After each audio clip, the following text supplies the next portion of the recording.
안녕하세요. 박춘호입니다. 오늘은 주린이의 7월 투자 전략에 대해서 얘기해보고 그 전략에 따른 이 7월달이 주는 매수 기회 종목까지 얘기해보겠습니다. 이번 7월달은 전망이 매우 어둡죠. 실적 시즌을 맞이해서 전망이 밝아야 되는데 연준의 인플레이션 전쟁 때문에 전망이 매우 어둡습니다. 7월 인플레이션 전쟁에 핵폭탄격인 금리 인상을 앞두고 이것 때문에 경기 침체가 올지 모른다라는 불안감이 주식시장을 억누르고 있죠. 이런 비관적인 전망 속에서 주가가 떨어지면은 좋은 종목을 저가에 매수할 수 있는 기회를 주니까 주린이들이 그런 좋은 기회를 포착할 수 있는 종목은 무엇인가? 여기까지 한번 얘기해 보기로 하겠습니다. 7월 말경에 연준 FOMC 미팅이 열리죠. 그때 정책 금리를 결정하는데 핵폭탄을 토할 준비를 하고 있다. 스탠바이 상태다. 그 핵폭탄이 얼마냐? 지난 6월 달에 75bp 0.75% 인상이라는 매우 메가톤급의 금리 인상이었는데 이번에는 그보다 더 큰 메가톤일지도 모른다. 핵폭탄일지도 모른다. 100bp 인상. 이것까지 고려하고 있다. 이런 이제 월가의 동향이 나오면서 7월 증시가 매우 암울해 보입니다. 그래서 이 연준 파월 의장의 최종 병기, 이번 인플레이션을 박멸시킬 최종 병기로 100bp 인상을 고려하고 있다. 이런 이제 우려죠. 걱정이죠. 스탠바이 상태다. 그래서 이럴 때 두려워하지 말고 주린이들은 이럴 때 투자 기회를 모색해야 되고 싸게 살 수 있는 기회를 잡아야 됩니다. 그걸 얘기해 보겠습니다. 이번 7월달 어닝 시즌 맞이해서 어닝 시즌 실적 플레이가 활발하게 보통 이어지는데 이번에는 기업 실적 추정치가 줄줄이 하향 조정되고 있고 목표가도 뭐 낮추고 있고 그래서 경기 침체가 오고 있다. 그러면 주식 다 팔아야 되나? 경기 침체가 오고 있다는데 뭐 이 실적이 좋아질 기업이 어디 있어? 다 실적 떨어지면 다 팔아야 되는 거지. 이게 일반적으로 우리가 착각하기 쉬운 또 특히 주린이들이 생각하기 쉬운 그런 발상입니다. 그런데 주식시장은 그게 아니에요. 오히려 이럴 때 투자 기회가 있고 저가 매수 기회를 포착할 수가 있습니다. 그걸 오늘 보기로 하죠. 6월 달에도 메가톤급 금리 폭탄이 있었죠. 75bp. 그래서 여기 차트 띄워놓은 거 보시면 위에 파란 선이 시장금리, 미국 10년물 국채금리를 보통 시장금리라고 칩니다. 이게 있고 이제 기준금리 빨간 선이 저 동그라미 쳐놓은 6월달 75bp를 인상한 것이 이제 메가톤 폭탄 투하가 됩니다. 이렇게 기준금리를 올리니까 시장금리가 위로 팍 뛰어가지고 3%를 돌파했죠. 그러니까 저 3%는 2020년 재작년 코로나 사태 이전의 정상 수준, 정상일 때의 수준으로 뭐 지금 가장 가까이는 그렇게 보입니다. 그래서 거의 뭐 정상 수준의 금리로 시장 금리는 이미 올라갔다. 그래서 그것이 지난달 기준금리 인상의 효과였고 그것으로 인해서 주식시장이 어떻게 움직였는가를 살펴보고 거기서 우리가 시사점을 얻기로 하죠. 그래서 그 투하의 성과 75bp 이 투하의 성과가 상당히 좋았다라고 평가되고 있습니다. 주가가 폭락했는데 뭐가 성과가 좋았지 이렇게 생각하지만 주가 중에서 제일 먼저 우선적으로 주가 말고 먼저 소탕된 게 있습니다. 이게 비트코인을 비롯한 가상화폐 시장이죠. 이 가상화폐 시장은 그동안 금융투기의 뭐 완전히 핵심 시장이었죠. 이 금융투기 시장이 완전히 지금 지난달 금리 인상 이걸로 인해서 소탕되고 있다. 일망타진되고 있다. 뭐 이렇게 표현해도 되겠습니다. 그래서 이게 완전히 거품이었다는 걸 확인시켜 주는 거죠. 이게 뭐 블록체인이라는 걸 이용해서 뭐 생성되는 디지털 화폐인데 이게 뭐 미래의 금이고 미래의 뭐 정부가 없어도 유통되는 실질 화폐일 수 있고 온갖 뭐 미사역으로 다 거품을 만들었죠. 그런데 그 거품이 뭐 순식간에 지금 꺼지고 있습니다. 그래 이게 유동성이 만들어낸 거품이었기 때문에 유동성이 빠지니까 그냥 순식간에 거품이 빠지는 거죠. 그래서 아마 이게 금융투기가 소탕되는 것이 가장 대표적인 성과였다. 가장 표면적인 성과고 가장 첫 번째 성과였다라고 판단할 수 있습니다. 그래서 가상화폐 투기시장의 거품이 급속히 꺼지고 있다. 이거는 경기나 또는 주식시장에 매우 긍정적인 신호다. 지금 당장은 뭐 이것 때문에 웩더독 현상이라고 합니다. 그러니까 꼬리가 몸통을 뒤흔드는 현상. 이 가상화폐 급락 때문에 유동성 효과로 인해서 이게 주식시장에 이거와 연결되어 있는 메타버스 게임주들이 급락하고 또 관련 있는 핀테크주도 급락하고 뭐 이런 것들이 또 다른 ETF와 엮여 있는 전체 다른 건전한 뭐 주식까지도 같이 엮여 가지고 도미노 연쇄 주가 하락을 불러일으키는 이게 웩더독 현상이라고 합니다. 꼬리가 몸통을 흔들어 버리는. 그래서 실제로 이 주가와 이 기업과 직접 연결되지 않는 가상화폐와 직접 연결되지 않은 주식까지도 같이 흔들려서 급락을 하는 이런 결과를 낳았죠. 지금 어쨌든 간에 이거는 뭐 부작용이라 할 수 있고 이 부작용은 우리가 감수를 해야 되고 또 그렇게 되면은 멀쩡한 주식까지 떨어진다면은 투자 기회를 주는 거 아닌가요?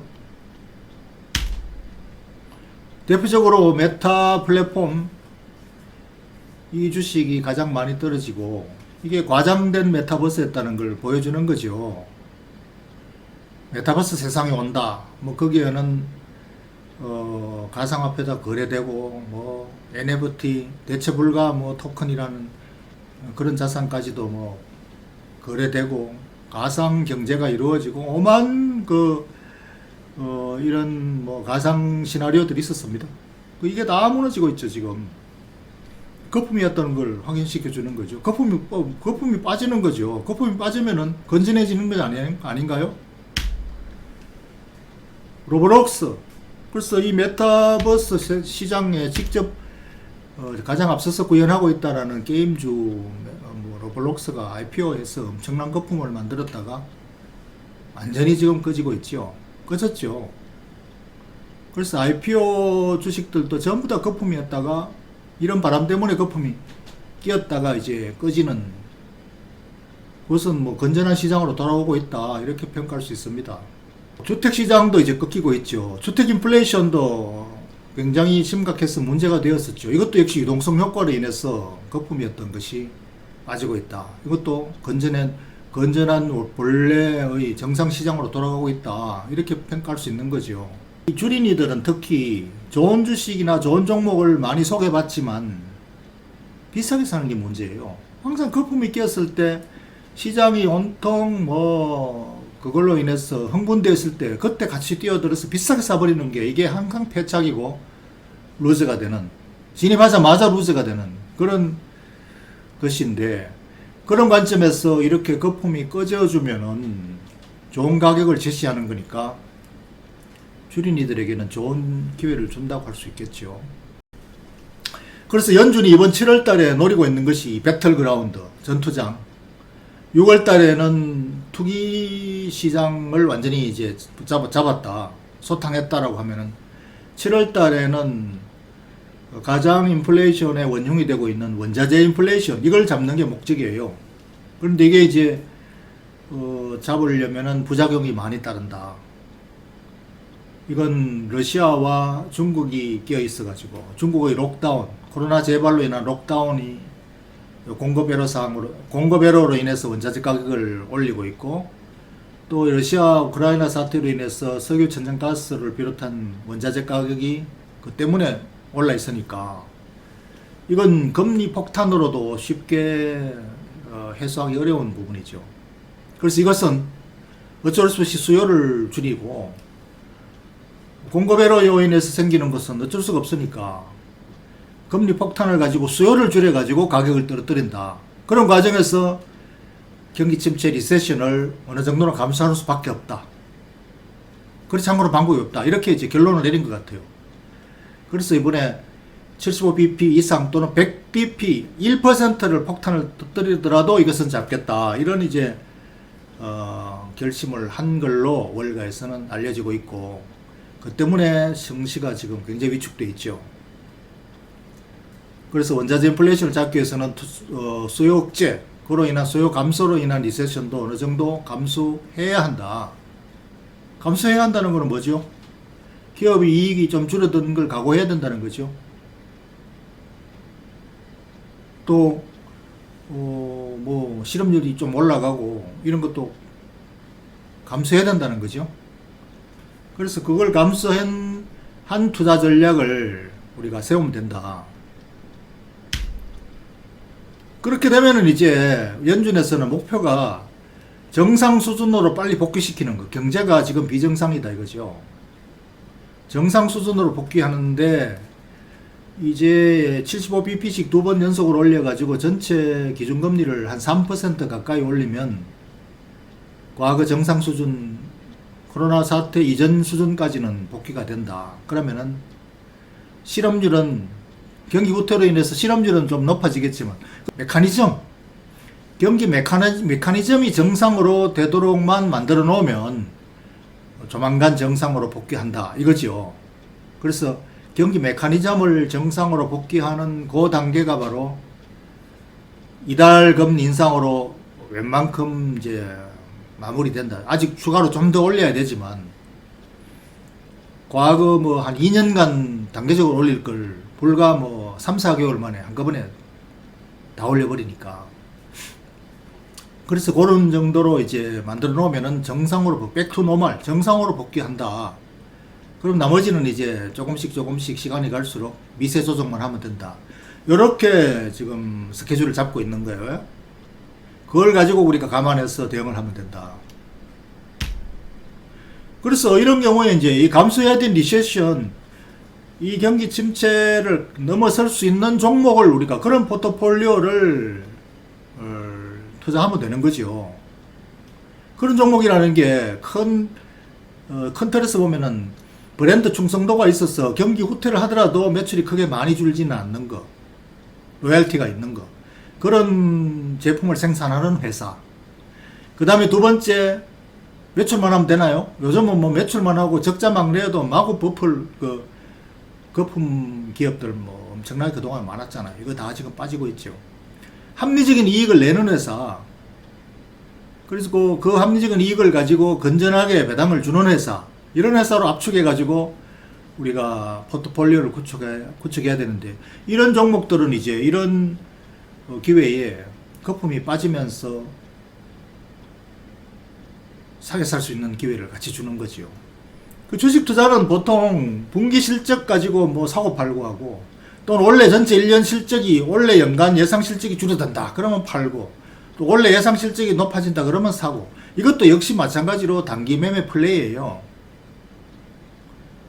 주식 투자는 10년, 20년 장기 사업을 하는 목적으로 사는 것이 투자이지, 이런 분기 실적 또는 1년 실적 이런 걸 가지고 근거로 사고 팔고 하는 그런 매매 플레이가 아니다라는 걸 분명히 인식하셔야 돼요. 주린이들은 특히 초기 시장 진입할 때 그걸 인식한다면 그런 종목들, 좋은 종목들은 시장에서 많이 소개가 되고 또 선별할 수 있습니다. 예를 들어서 이제 하나의 사례로 제가 선별한 요 종목들 리스트를 한 10개 이내 종목들인데, 뭐 이외에도 종목이 많겠지만 제가 그냥 주린이들을 위해서 소팅해서 예시로 제시하는 종목들 몇 개 이렇게 알려드릴게요. 주로 고배당주입니다. 방금 말씀드린 이러한 범주 안에 있으면서 고배당을 해주는 회사, 이 중에서 또 다시 또 고르고 선별해서 선택을 하시면 뭐 괜찮을 거예요. 단 단기 매매가 아니라 장기 투자 종목으로서 선택을 해야 투자이다 이것이. 그래서 이렇게 7월 투자 전략에 대해서 마무리를 하겠습니다. 감사합니다.